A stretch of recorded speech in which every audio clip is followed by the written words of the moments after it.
This is Horror Stories. Horror Stories. Horror Stories. Horror Stories. A cell phone with strange rules. A couple of years ago, I decided to move to a small town in the middle of nowhere. Shopping options were limited, so I became quite dependent on online shopping. One of my biggest allies was Amazon, and I rarely had issues with their deliveries. That changed drastically when I received the order I'm about to tell you about. My Amazon order was something I urgently needed: a new cell phone. Mine had suddenly died, and without phone signal, I needed a replacement as soon as possible. The package arrived earlier than expected, which was a relief. It arrived just as I was at the door of my apartment, heading out to the cabin I had built on my forest property, where I was planning to spend the weekend in nature. Since I wasn't expecting it, I just signed for the delivery to the courier and tossed it onto the passenger seat. It was Friday night, and I found myself alone in my little forest cabin. Moonlight filtered through the windows, creating a gloomy and mysterious atmosphere. At that moment, I had already had dinner, and there wasn't much else to do that night, so I remembered the package. I went to get it and sat quietly on the couch to unpack it. When I opened the box, I found something puzzling: a high-end phone, much better and more expensive than the model I had ordered, and even stranger, it had a note attached to it that said, "Follow the rules or face the consequences." There was an attached list listing the following rules. 1. Do not use the phone after midnight. 2. Do not ignore incoming calls from unknown numbers. 3. Do not look at the photos that appear in the gallery after sunset. 4. Do not talk about the phone with anyone. 5. Do not turn off the phone at any time. The rules were strange and seemed more like a tasteless joke than a real warning.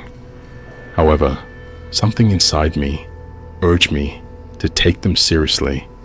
Something about the note gave it an eerie aura that made me feel uneasy. I analyzed the situation again more calmly.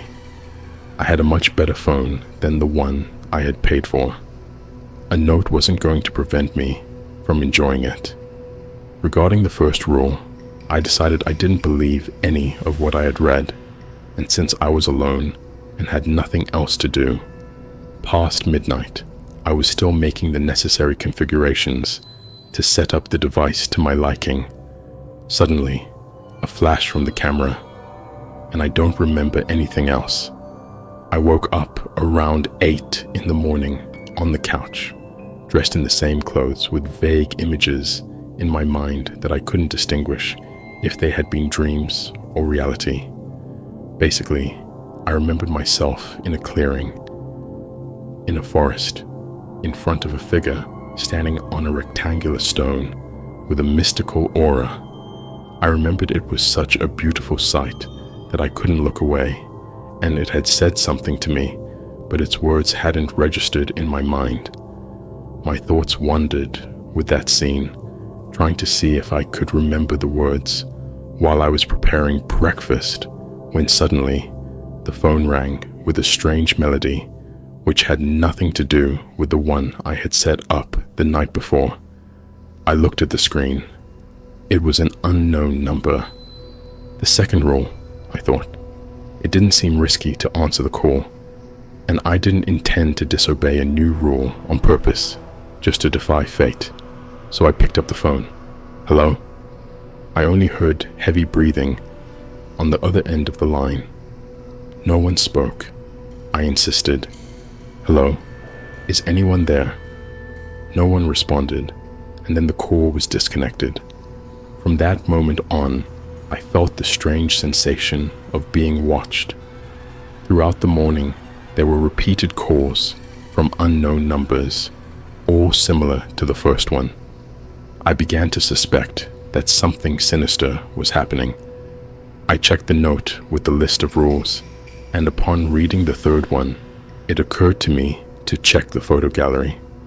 It was a rule I hadn't broken, or at least I didn't remember doing it.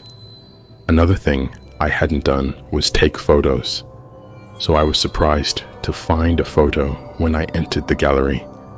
It was me, my surprised face noticing the flash from the previous night. That reassured me a bit. It was within what I could consider normal. The day passed without major incidents, and when night fell again, I noticed another curious thing about my new phone. It seemed to hold its charge very well, as after the whole day, it hadn't even reached 50%. It was about to be midnight, and I didn't know what to do. I still wasn't sleepy, the phone entertained me, and I still wasn't clear about what had happened the night before. I had convinced myself again to ignore the first rule by disregarding the time.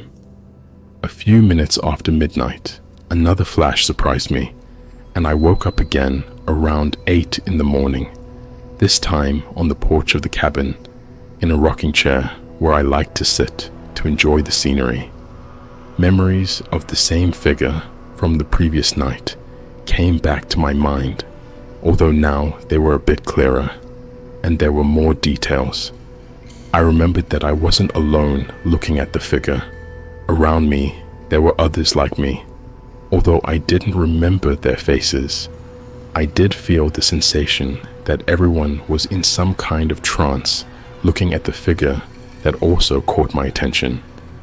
It couldn't be a coincidence, neither the flash nor the same dream 2 nights in a row. I had bought the cabin recently, but I already knew the forest quite well, and that clearing or rectangular stone didn't ring a bell. Still, I went for a walk in the forest with the idea of investigating. Besides, I liked nature, and a bit of exercise would do me good to clear my mind. I quickly had breakfast and left the cabin. When I had been walking for about an hour, the same calls from unknown numbers that had bothered me the day before started again. This time, I think it was on the third call, someone on the other end said with a hoarse and very slow voice, as if it were costing them their life, "You have seen it." I took the opportunity to ask who they were referring to and who they were, but the call was cut off. I was starting to respect the rules, so I answered all the calls, although I didn't get anything from them. The communication was cut off yet again when I noticed 2 things that were quite disturbing to me at that moment. The phone had no coverage, which reminded me that the forest had large areas where the signal didn't reach. But still, I had been answering calls all morning.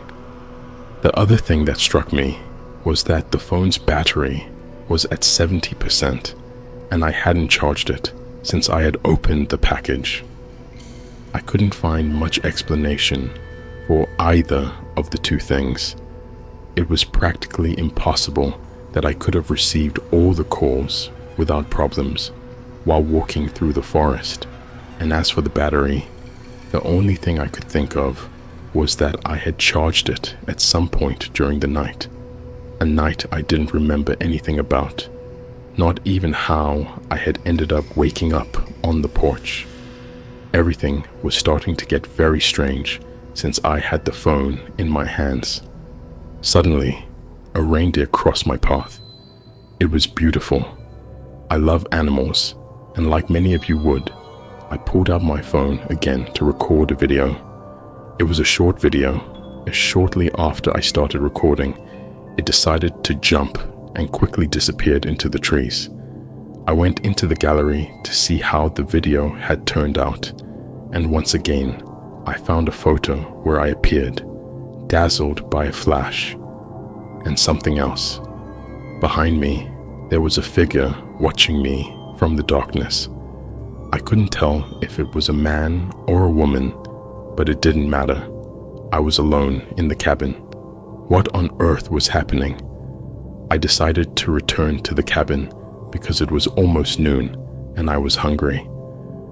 The walk had helped me clear my mind and sort out my thoughts, but at the same time, it confirmed that my phone wasn't normal.